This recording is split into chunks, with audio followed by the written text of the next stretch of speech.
This episode of The Arena, a multi-platform gaming news podcast extra take, is sponsored by, well, of course, you. We want to thank all of you patrons over at patreon.com/expat2020. Without your support, none of this would be possible. Now, on with the show.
Hey, all you patrons out there. This is The Arena, Multiplatform Gaming News Podcast Extra Take, Episode 3.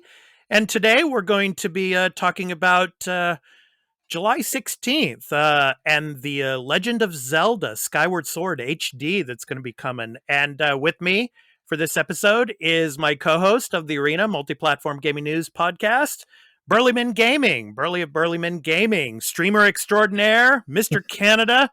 How you doing, man? I'm good. Thank you for all the titles. How was Canada Day for you guys? Canada Day was good. It was nice. Mm-hmm. We actually shut where I work. We were down. We closed down, obviously. And the nice thing was, it's because 95% of our customers were shut down on the Friday, so we just closed the Friday. So it's a nice long weekend just to relax. Ended up playing, streaming a bit on Canada Day. I streamed Sleeping Dogs. I tried that out. I don't know if you've ever played that. Yes, I played it. Yeah, yeah, it's really good. It's fun. The combat, I suck at it. I gotta really have to get good at the timing, and I'm not used to the timing of it. That game is very underrated. I really thought that they would make a sequel to that, but so far they haven't. Yeah, I think there were when I read stuff about it, there were thoughts of doing a sequel, but I think they just kind of I think it kind of fell by the wayside, because if I remember correctly, the marketing over here when it came out was not very good, because it was marketed as you're a cop doing the cop's job, and then it had the stupid the slogan at the end saying, "Don't worry, 90% of the job is just paperwork." Right. And it's like, I didn't care. And then you find out Emma Stone is in it. She's a voice actress in it. So they had they spent some money, get some good voice talent. Yeah, definitely. Yeah, I'm still playing Scarlet Nexus. It's basically Earth Defense Force meets Persona. There you go. It's fun. Yeah, it's very hack and slash. It's fun. And I'm still trying to make it through the Assassin's Creed Valhalla Wrath of the Druids. But just having to... Now it's like you have a new... it's kind of a new tree of... Not Templars, but they're Wrath of the these Druid type of... enemies that you have to find and you have to assassinate and all that. So you have to go out and do lots of searching and exploring, and it takes a lot of time. So, I don't know. So you got to find all those. Yeah. All that time finding all the clues. Now you can take down the low guy. When you take down the low guy, you get one of the 20 clues you need to get to the mid guy. Exactly. That's the thing. The order system in Valhalla looked neat, but I could care less of grinding all this shit just to get to the higher guy. I'm like, better things to do. Yeah. So it's kind of making me start to wonder whether I should move on and start Miles Morales, because I still haven't played that yet. And I finished Ratchet and Clank Rift Apart, so I still have Miles Morales and Returnal waiting for me on the PS5. So I was thinking maybe Miles Morales first and then head over and play Returnal. We'll see. I can highly recommend Miles Morales, and that's it. Yeah. Okay, so let's get on to the topic of this episode, which is The Legend of Zelda, Skyward Sword. So Skyward Sword first came out, Burly, right on the Wii, right, in 2011, right? Yep. Yeah. And came out on the Wii. Came out on the Wii, and it was one of the first games to use the accessory that eventually got bundled into the controllers, the Wii Motion Plus. Little square add-on you plugged into the Wiimote. Yeah, it's interesting that they never made an HD remaster for the Wii U, which supposedly back in 2016 they were actually talking about that, but that it never happened. So, but now we finally get it now. So let's talk a little bit about the control schemes. So how are the control schemes going to be changing in the HD version that's coming out soon? Well, originally it was all you used the Wii Motion for the swing, the Wiimote for the swings to do your sword slashes and all that. But now you can do that with the Joy-Cons, or you can do that with face buttons, which I know some people are not. I know purists were not happy. It's like, I am not one for motion. Motion controls can get very finicky. So it's like, I'm going to try it both ways, but I would love to try this on just the buttons and all that and the joysticks. Yeah. And it's supposedly going to run at 60 frames per second on the Switch. So that's going to be interesting to see if that sticks or not. I guarantee looking forward to seeing that.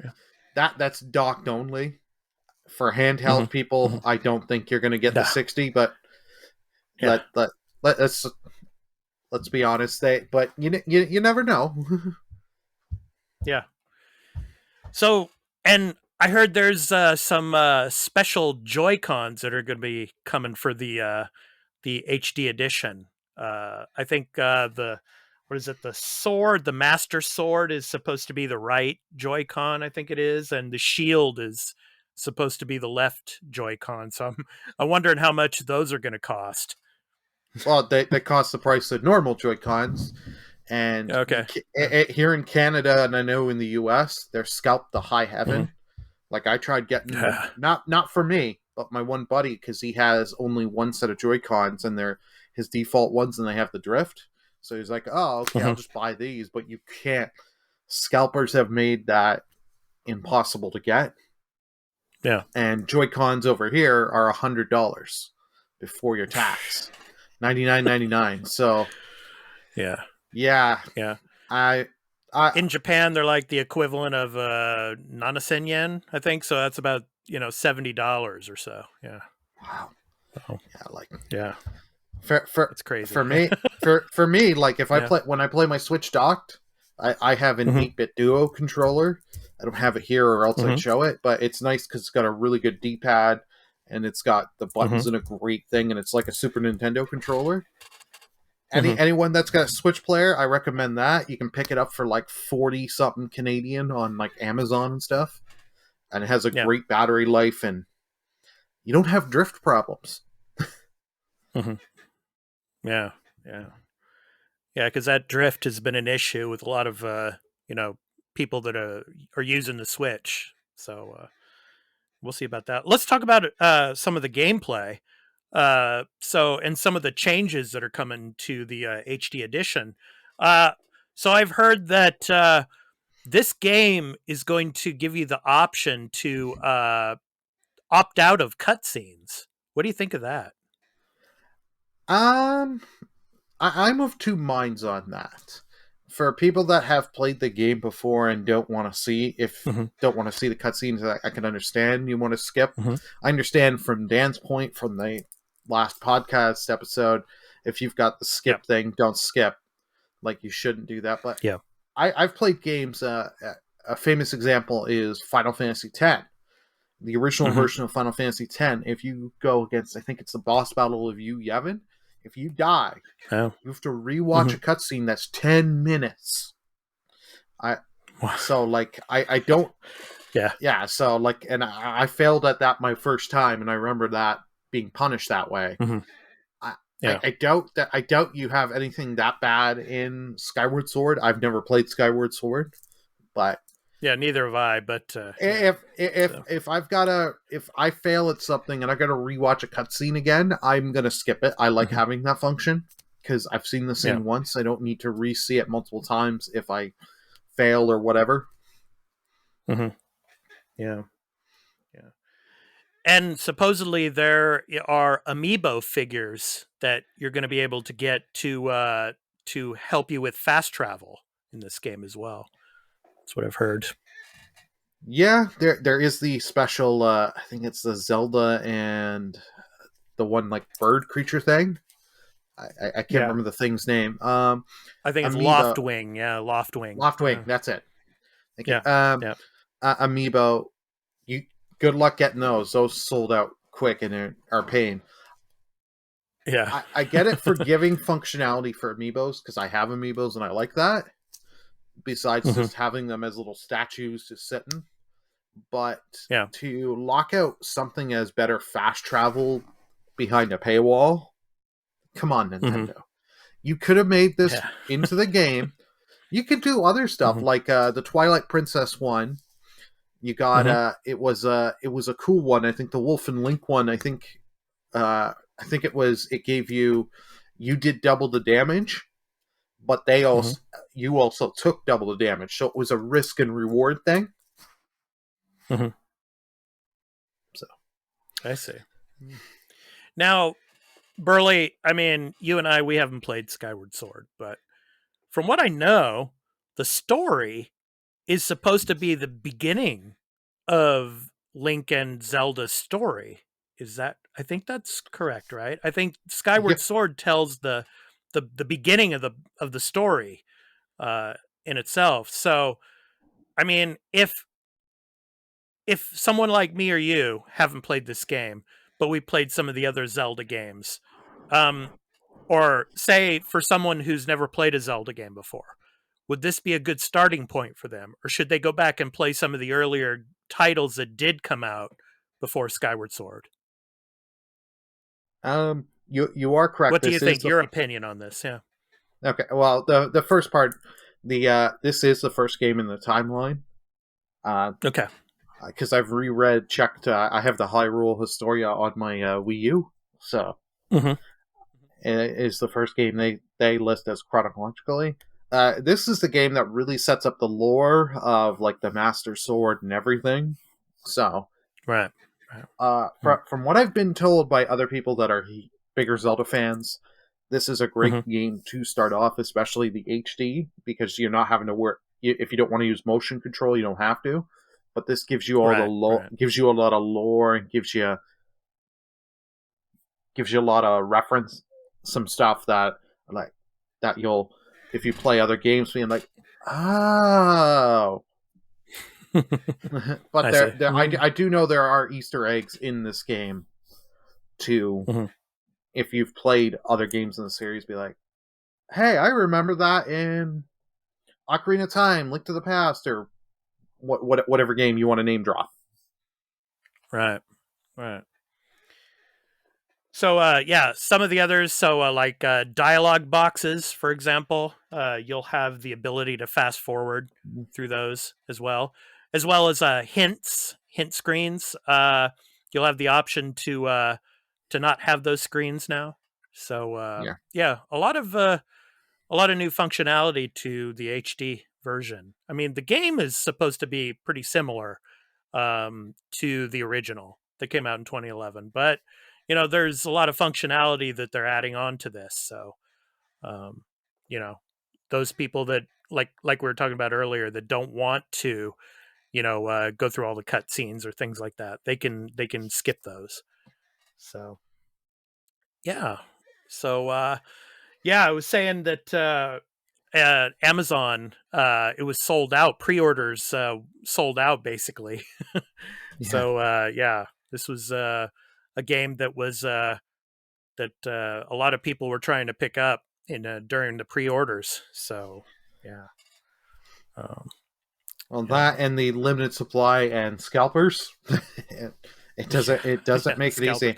Yeah, Dan was talking about that during the episode. Yeah, he was talking about scalpers and stuff. So yeah. So of course we're not getting another. Oh, go ahead, Burly. You were going to say something.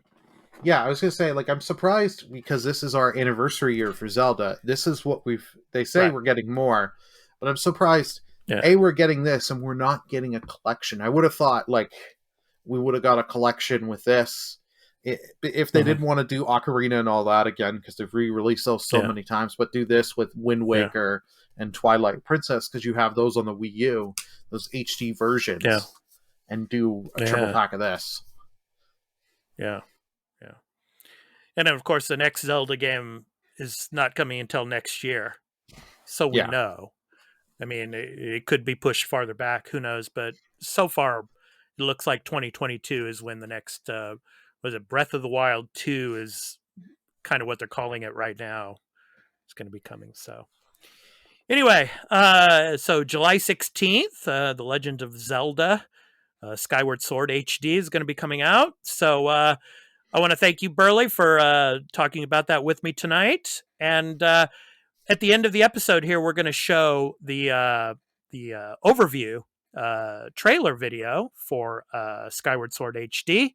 So just a couple of points about the podcast and everything I want to talk about before we end. The podcast usually would go up in early access 3 days. Well, from next week, it's going to be going up in early access 1 day after recording. So it'll be going up on Sundays instead of on Tuesdays from next week.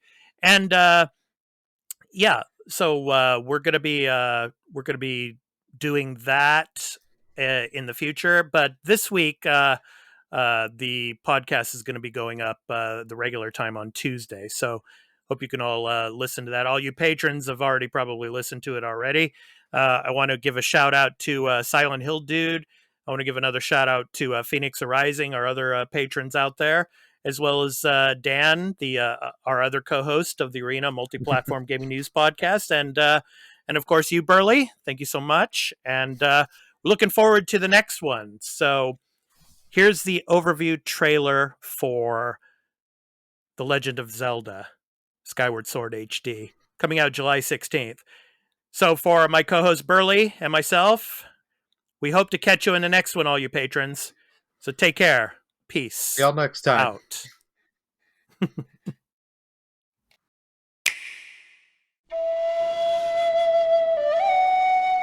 This is the beginning of The Legend of Zelda, the ancient tale of a time long past, and the origin of the legendary blade, the Master Sword.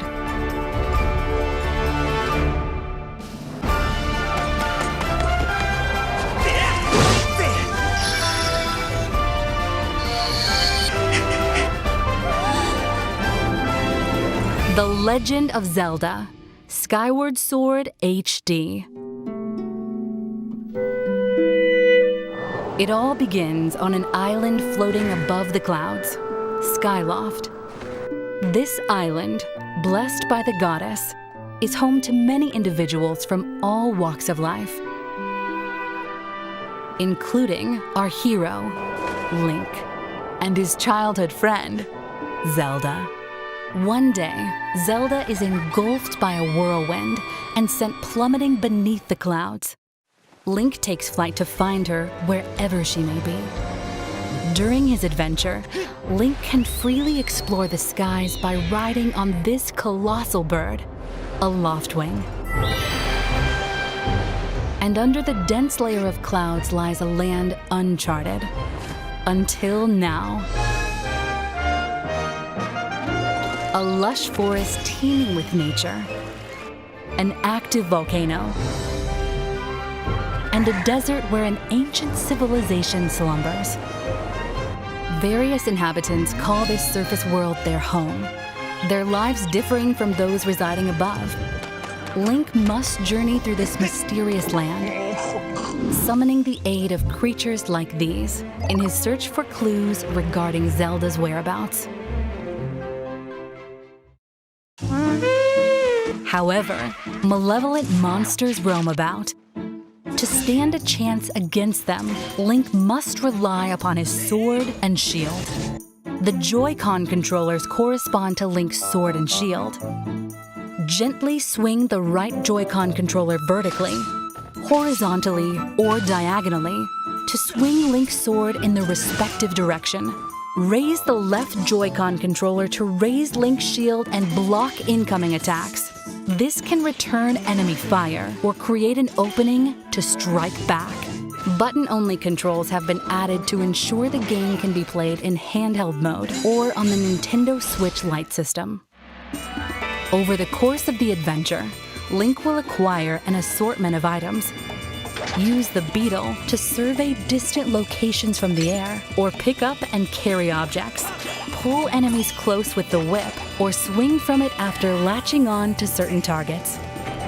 Together, you and Link must master these items and others as you bravely venture forth into the unknown.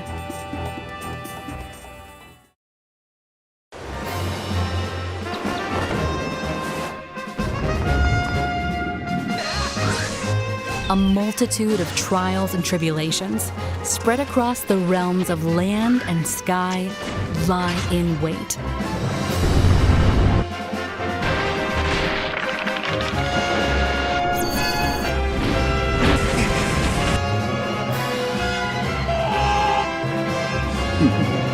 This is where the legend begins. The Legend of Zelda, Skyward Sword HD. Amiibo! The game is also compatible with the Zelda and Loftwing Amiibo figure. These characters appear together on a single base. While exploring the surface world, you can use the Amiibo to return to the sky from wherever you may be in the game. Then, simply use the Amiibo again to return to the same spot on the surface.